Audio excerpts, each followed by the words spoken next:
मेरी बात तो सुनिए। नहीं, बात विश्वास टूटने की है। किसने तोड़ा, क्यों तोड़ा, कैसे तोड़ा, इससे कोई मतलब नहीं बनता है। और वैसे भी तुम्हें इस घर में लाने वाली मैं नहीं थी, तो अब ये सब मुझे समझाकर कुछ नहीं पाओगी तुम। मेरा इस घर में अधिकार सिर्फ विश्वास का है, जो अब तोड़ा गया है। नहीं माँ, मेरी बात। अब बस भी करो मधु, कहाँ घुसी आ रही हो? जाओ भी मधुबाला ऋषभ को, मधुबाला शमशेर मलिक। देखो भाभी, मुझे बस एक बार वहां से बात करने दो। कहाँ एक बार? नहीं, समझ में नहीं आता। भाभी मुझे माँ से मिलना। माँ सुनो मधुबाला, नफरत करते हैं हम तुमसे, समझी तुम? सबको तुम्हारी असलियत पता चल चुकी है। ये घर अब तुम्हारा नहीं रहा, निकलो यहाँ से। और हाँ, आरके ने जो आज तुम्हारे लिए किया ना, समझो तुम्हारा उसे खून देने का एहसान उतारा है उसने, समझी तुम? भाभी, भाभी प्लीज मुझे माँ से मिलने दीजिए। मूर्ति देखने की जरूरत नहीं है Madhubala. I said get out.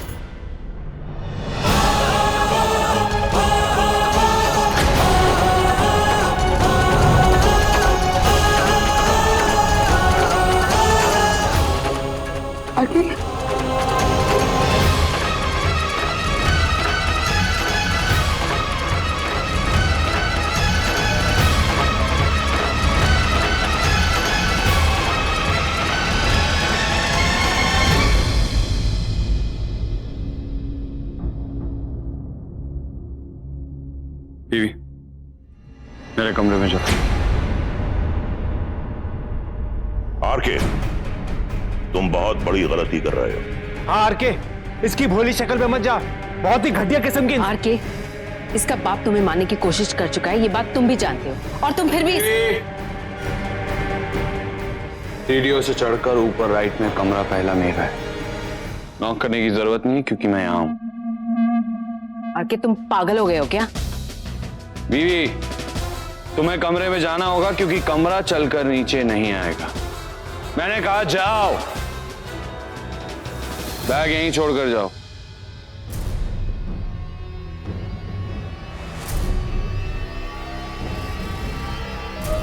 जाओ बीवी।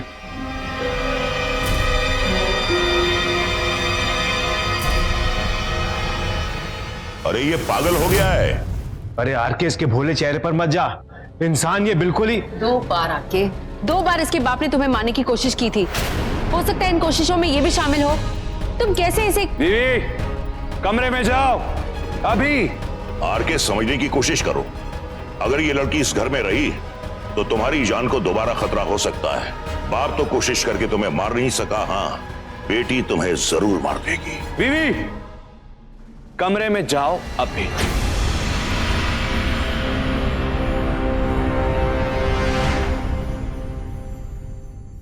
दो बातें कहनी थी। पहली, मैं अभी पूरी तरह से ठीक नहीं हुआ, मुझे रेस्ट की और जरूरत है, इसलिए कृपया करके बकवास बंद कर दी जाए। हमारी बातें अब तुम्हें बकवास लग रही हैं। आरके, सही और गलत की तमीज भूल गए हो तुम। इस लड़की का यहां रहना गलत है। और दूसरी बात, दीपाली, ये बैग उठाओ और पूरे नेशनल ऑनर के साथ मेरे कमरे में रख कर आओ।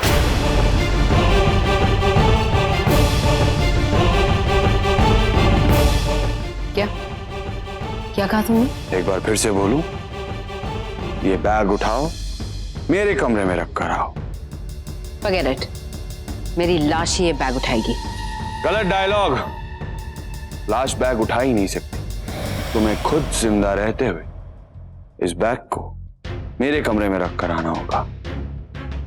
और खबरदार, जो किसी नौकर से कहा, जिंदा ही इस घर से बाहर फेंक दी जाओगी।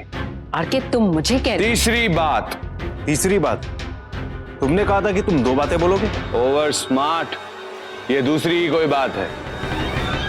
कुक्कू जी, ये भूल कर भी मुझे याद मत दिलाइएगा कि मुझे सही और गलत की समझ रखनी चाहिए, क्योंकि जिस दिन मैंने सही और गलत की समझ रखनी चालू कर दी, आप लोगों के लिए प्रॉब्लम हो जाएगी, क्योंकि तब सालों से इस घर में जो होता आया है या जो आप लोगों ने किया है या करवाया है, मैं उसका हिसाब किताब खोलकर बैठ जाऊंगा। और उस दिन इस घर का हर गलत इंसान इस घर से बाहर होगा। Is that clear? Junior Bhatia? Mrs. Junior Bhatia? Mr. Senior Bhatia? Good.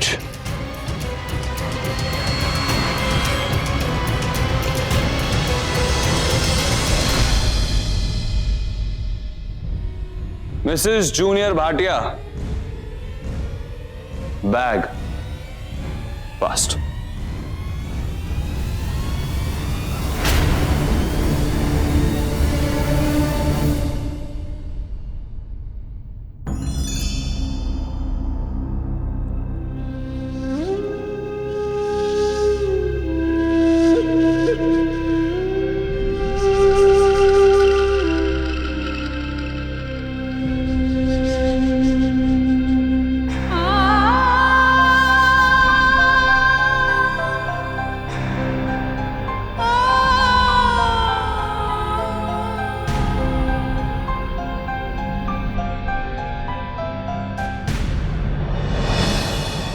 आगे आगे तुम मेरा विश्वास करते हो ना? आगे मैं नीचे नीचे कुछ बोल नहीं पाई। वो लॉकेट देखकर मैं डर गई थी। मैं चौल में भी गई थी जब तुम सो रहे थे, लेकिन मैं कैसे बताती मधु, वो लॉकेट मालिक का। आगे तुम मेरा विश्वास करते हो ना? बोलो ना आरके, आरके प्लीज बोलो ना। मधु, रिलैक्स रिलैक्स रिलैक्स। मैं जानता हूं जो कुछ भी हुआ उसमें तुम्हारी कोई गलती, कोई दोष, कोई चाल, कोई बुरा इंटेंशन कुछ नहीं। मुझे तुम पर पूरा विश्वास है।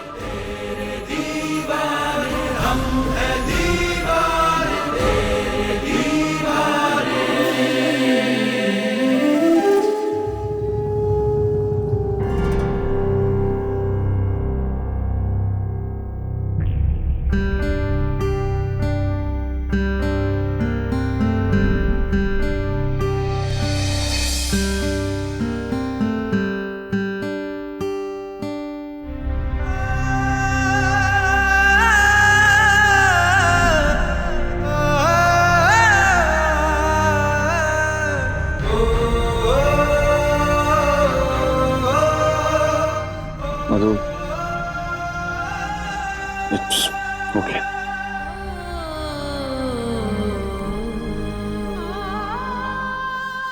तुम्हें मुझ पर भरोसा है ना आपकी? हाँ है, पूरा भरोसा है। तेरा इश्क ही मेरा जुनून है माही, बेकरारी का है ये करार, बुझ के ना बुझे ये प्यास और रब्बा, जाने ये कैसा है प्यार।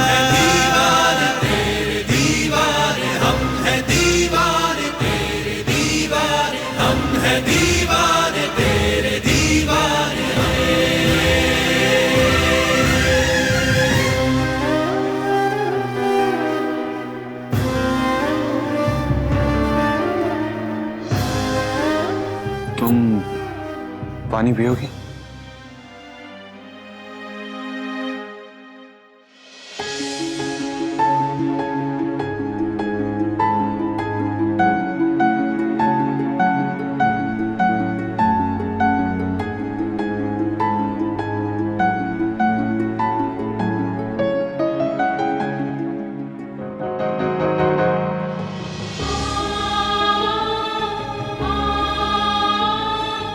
I'm sorry. किस लिए? जो हुआ उसके लिए अगर तुम सॉरी बोल रही हो तो कोई जरूरत नहीं। हाँ, अगर मेरी शर्ट के लिए कह रही हो तो इसे बेचने वाले ने कहा था कि इसे हफ्ते में एक बार आंसुओं से धोना, इसकी शाइन, इसकी चमक बनी रहेगी। So thank you.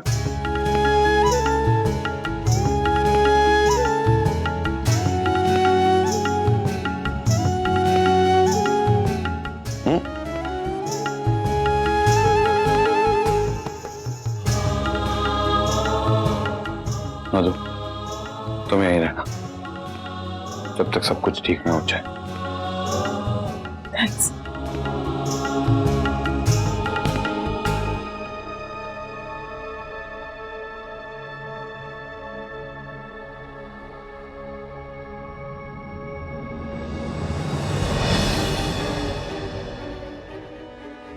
मधु की तो मैं रोज सुबह उठकर जय जयकार करूंगी। बैग लाने के लिए शुक्रिया,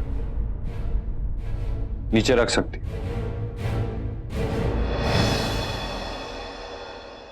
तुमने केस वापस क्यों लिया आके? शुक्रिया का मतलब होता है थैंक यू। आप जा सकते। पहले मेरी बात का जवाब दो। तुमने केस वापस क्यों लिया?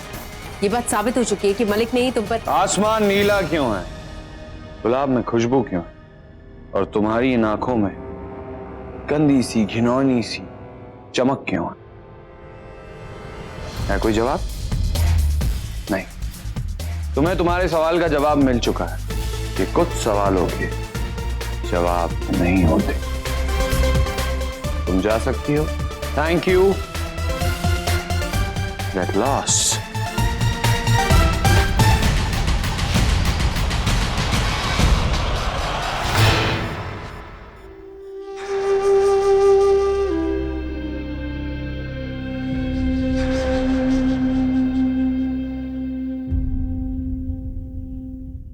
ये लीजिए डैडी जी, दिन में पटियाला मारोगे? उल्लू के पट्टे, खुशियां मनाने का कोई वक्त, कोई टाइम टेबल नहीं होता। बैठ। किस बात की खुशी? हमारे हार की। हमने मधुबाला को घर से बाहर फेंकना चाहा और उस आरके ने हमें घर से बाहर फेंकने की धमकी दे दी, और अब पटियाला मार। तूने स्कूल की किताबें तो पढ़ी नहीं, लोगों के चेहरे पढ़ना तो सीख। तूने राधा जी का चेहरा देखा था? अंदर के टूटे दिल के टुकड़े चेहरे पर साफ चमक रहे थे। अबे सुन, अब राधा जी मधु को माफ नहीं करेंगी और आरके मधु को घर से बाहर जाने नहीं देगा। अब मां बेटे में प्यार के बजाय तकरार शुरू होगी। तो पुरानी कहावत है ना, दो में हुई लड़ाई और तीसरे ने खाई मलाई। समझ गया डैडी जी, समझ गया। मतलब लड़वाना आसान हो जाएगा, है ना? शुक्र है तेरी ट्यूबलाइट अब जली। ये सब तो ठीक है डैडी जी, लेकिन एक टेंशन अभी भी है। आरके ने शमशेर का केस तो बंद करवा दिया, पर हमारे उस आदमी के केस का क्या, जो सुल्तान का आदमी बनकर आरके को एक्सटॉर्शन की धमकियां दे रहा था? वो केस तो अभी तक खुला हुआ है ना? बैठ बैठ, समझाता हूं। देख लाले, कांटा जब तक चुभता नहीं है ना, तब तक उसकी औकात एक बिद्दी से ज्यादा नहीं होती। जब चुभेगा तब की तब देखी जाएगी। तू तो फिलहाल फ्री की दारू खींच। Cheers, Daddy. खींच खींच खींच।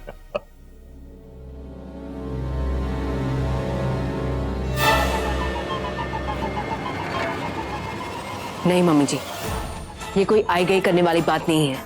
बात चिंता की है। इतना सब कुछ होने के बाद भी आरके ने खुद उसे इस घर में रहने की इजाजत दी है। दीपाली, मैंने मधु से कहा है, मैं उसे घर नहीं लाई हूं। मम्मी जी प्लीज, आप इस तरह इस बात से अपना पल्ला नहीं झाड़ सकती। आखिर क्यों है वो इस घर में? 40 लाख चुकाने के लिए? मुझे तो ये 4 फेरों की शादी ना कभी समझ में आई है ना आएगी। पैसों के लिए शादी जैसे पवित्र रिश्ते का मजाक बनाकर रख दिया है। खैर, इतना सब कुछ होने के बाद तो वो अपना पत्नी धर्म निभा सकती थी ना। और द हेल, एक वक्त था मम्मी जी जब पत्नियां अपने पति के लिए यमराज से भिड़ जाती थी, लेकिन ये पत्नी, ये तो खुद अपने पति के लिए यमराज को बुला रही है। मुझे तो डर है मम्मी जी, कहीं मधु ने कुछ।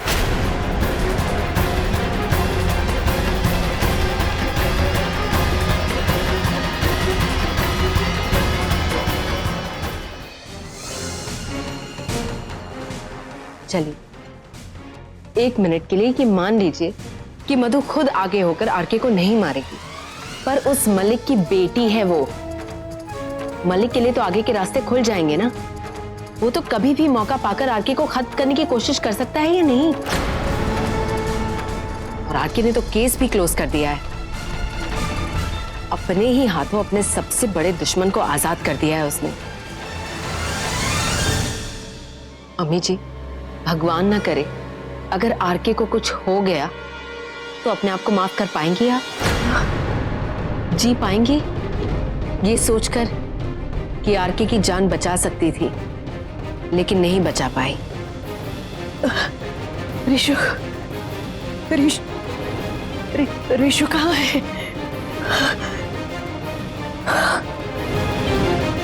और फिर बादलों को चीरते हुए रानी, पिछला सीन फिर से सुना दो। रिशु,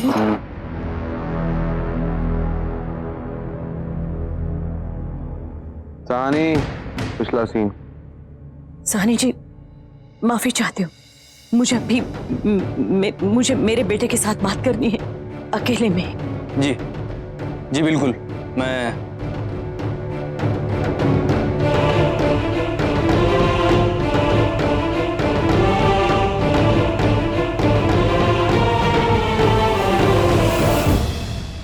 बिट्टू जी, इनसे पूछिए ऐसा कौन सा जिंदगी और मौत का सवाल आन पड़ा इनकी जिंदगी में जिसकी वजह से ये रुक नहीं पाई। रिशु, वाकई बात जिंदगी और मौत की है। रिशु, तुम्हारी जिंदगी के लिए मधु का इस घर में अब रहना ठीक नहीं है। जाना होगा, उसे यहां से जाना होगा।